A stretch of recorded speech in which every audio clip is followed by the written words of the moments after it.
ಮೆಂತೆ ಮುದ್ದೆ ಮಾಡುವ ವಿಧಾನ. ಇದಕ್ಕೆ ನಾನು ಅಕ್ಕಿ, ಗೋಧಿ, ಮೆಂತೆ ಈ ಮೂರನ್ನು ಹುರಿದು ಇದಕ್ಕೆ ಹಾಕಿ ಜಿನ್ನಿಗೆ ಹಾಕಿ ಹಿಟ್ಟು ಮಾಡಿಸಿದ್ದೀನಿ. ಇದಕ್ಕೆ ಮೆಂತೆ ಮುದ್ದೆ ಮಾಡೋದಕ್ಕೆ 2 ಅಚ್ಚು ಬೆಲ್ಲ ಬೇಕು. 2 ಅಚ್ಚು ಬೆಲ್ಲ ನೆನೆಸಿಟ್ಟಿದ್ದೆ ಒಂದು 10 ನಿಮಿಷ ಮುಂಚೆ. ಇದು ಚೆನ್ನಾಗಿ ನೆಂದಿದೆ. ಇದನ್ನು ಸೋಸಿ ನೀರು ಇಟ್ಕೊಂಡಿದ್ದೀವಿ.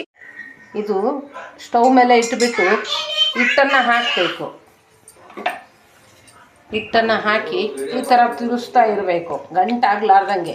ತಣ್ಣಗೆ ನೀರು ಇರುತ್ತಲ್ಲ, ಬೆಲ್ಲದ ನೀರು, ಅದರಲ್ಲೇ ಈ ಥರ ತಿರುಗಿಸ್ಬೇಕು, ಗಂಟಾಗಲಾರ್ದಂಗೆ ತಿರುಗಿಸ್ತಾ ಇರಬೇಕು. ಚೆನ್ನಾಗಿ ತಿರುಗಿಸ್ಬೇಕು, ಕೈ ಬಿಡಲಾರ್ದಂಗೆ.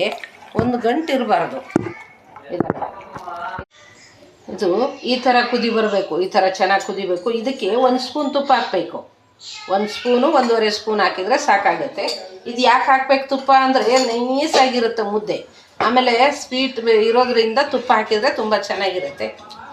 ಇದು ಶುಗರ್ ಇರೋರಿಗೆ ತುಂಬ ಒಳ್ಳೆಯದು. ಮೆಂತೆ ಹಾಕಿರ್ತೀವಲ್ವ, ಅದಕ್ಕೋಸ್ಕರ ತುಂಬ ಒಳ್ಳೆಯದು. ಇದನ್ನು ತಿನ್ನಬೇಕು. ಈಗ ಹಿಟ್ಟು ಹಾಕ್ತಿದ್ದೀನಿ.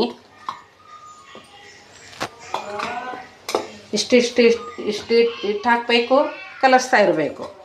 ಇದನ್ನು ಕೈ ಬಿಡಲಾರ್ದಂಗೆ ಕಲಿಸ್ಬೇಕು. ಇಷ್ಟು ಹಾಕಿದ್ದೀನಿ. ಆಮೇಲೆ ನೋಡಿಕೊಂಡು ಹಾಕ್ಕೋಬೇಕು, ಕೈ ಬಿಡಲೇಬಾರ್ದು. ಆ ಥರ ಕುದಿಸ್ಬೇಕು ಇದನ್ನು. ಇದು ಈ ಥರ ತಿರ್ಸಿದ್ದೀನಿ ನೋಡ್ರಿ. ನೀಟಾಗಿ ಒಂದು 4-5 ನಿಮಿಷ ತಿರ್ಸ್ಬೇಕು ಇದನ್ನು.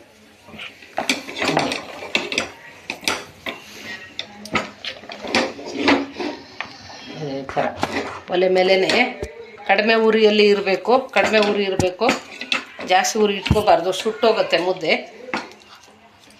ಈ ಥರ ಮುಟ್ಟಿದರೆ ಹಿಂಗೆ ಅಂಟ್ಕೋಬಾರ್ದು. ಹಿಂಗೆ ಭಾಳ ಚೆನ್ನಾಗಿರುತ್ತೆ, ಆರೋಗ್ಯಕ್ಕೆ ತುಂಬ ಒಳ್ಳೆಯದು.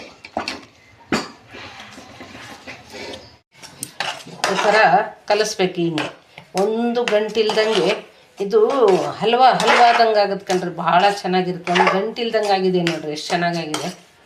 ಇದನ್ನು ಒಂದು ಪ್ಲೇಟಲ್ಲಿ ತಗೊಂಡು, ನಾವು ಮುದ್ದೆ ಮಾಡ್ತೀವಲ್ಲ, ಮುದ್ದೆ ಕಟ್ತೀವಲ್ಲ, ಅದೇ ಸೇಮ್. ಇಷ್ಟು ಹಿಂಗೆ ತಗೊಂಡು ಸ್ವಲ್ಪ ನೀರು ಹಚ್ಕೊಂಡು, ಸ್ವಲ್ಪ ನೀರು ಹಚ್ಕೋಬೇಕು, ಜಾಸ್ತಿ ಹಚ್ಕೋಬಾರ್ದು. ಈ ಥರ ಕಟ್ಟಬೇಕು. ನಿಮಗೆ ಯಾವ ಸೈಜ್ ಬೇಕೋ ಆ ಸೈಜಲ್ಲಿ ಕಟ್ಕೋಬೋದು. ಒಂದೊಂದು ಮುದ್ದೆ ತಿಂದುಬಿಟ್ರೆ ಸಾಯಂಕಾಲದವರೆಗೆ ಹಸುವಾಗಲ್ಲ, ತುಂಬ ಚೆನ್ನಾಗಿರುತ್ತೆ. ಹಿಂಗೆ ಈ ಥರ ಮಾಡಿಕೊಂಡು ಇದನ್ನು ಬಾಣತಿಯರಿಗೆ ಕೊಡಬೇಕು, ತುಂಬ ಚೆನ್ನಾಗಿರುತ್ತೆ. ಬಾಣತಿಯರಿಗೆ, ಪಾಪುಗೆ ಹಾಲು ಚೆನ್ನಾಗಿ ಬೀಳುತ್ತೆ. ಅಷ್ಟು ಹಿಂಗೆ ತುಪ್ಪ ಹಾಕ್ಕೊಂಡು ಈ ಥರ ಮಾಡಿಕೊಂಡು ತುಪ್ಪದಿಂದೇ ತಿನ್ನಬೇಕಿದು. ಬೇರೆ ಯಾವುದರಿಂದ ತಿಂದರೆ ಚೆನ್ನಾಗಿರಲ್ಲ, ತುಪ್ಪದಿಂದೇ ತಿನ್ನಬೇಕು. ಟೇಸ್ಟ್ ನೋಡೋಣವಾ?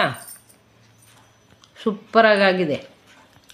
ಸಿಹಿ ಎಲ್ಲ ಕರೆಕ್ಟಾಗಾಗಿದೆ.